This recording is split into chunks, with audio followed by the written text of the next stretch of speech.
the ozone layer, presented by Science at NASA. High above Earth, more than 20 miles above sea level, a diaphanous layer of ozone surrounds our planet, absorbing energetic UV rays from the sun. It is essentially sunscreen for planet Earth.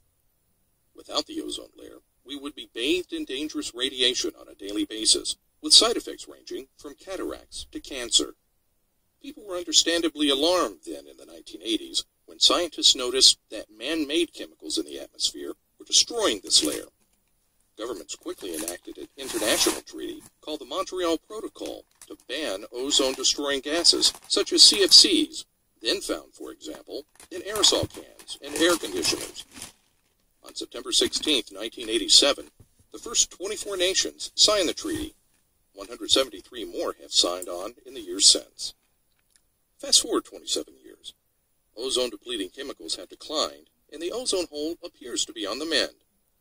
The United Nations has called the Montreal Protocol the most successful treaty in UN history. Yet, despite Montreal's success, something is not quite right.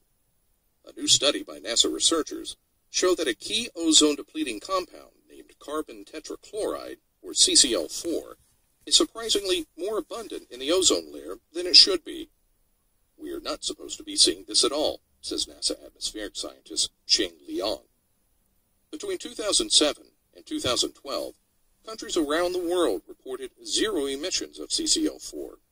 Yet measurements by satellites, weather balloons, aircraft, and surface-based sensors tell a different story.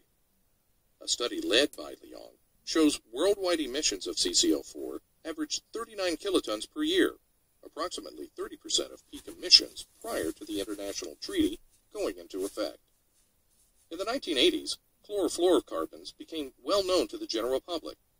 As the ozone hole widened, CFC became a household word.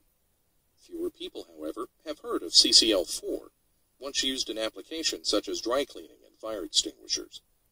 Nevertheless, says Liang, CCl4 is a major ozone-depleting substance. It is the third most important anthropogenic ozone-depleting compound behind CFC11 and CFC12. Levels of CCl4 have been declining since the Montreal Protocol was signed, just not as rapidly as expected. With zero emissions, abundances should have dropped by 4% per year. Instead, the decline has been closer to 1% per year. To investigate the discrepancy, Liang and colleagues took CCl4 data gathered by NOAA and NASA and plugged it into a NASA computer program, the 3D GEOS Chemistry Climate Model.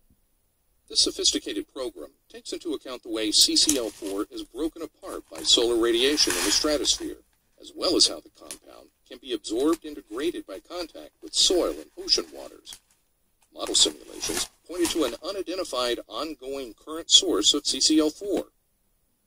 It is now apparent that there are either unidentified industrial leakages, large emissions from contaminated sites, or unknown CCl4 sources, says Liang.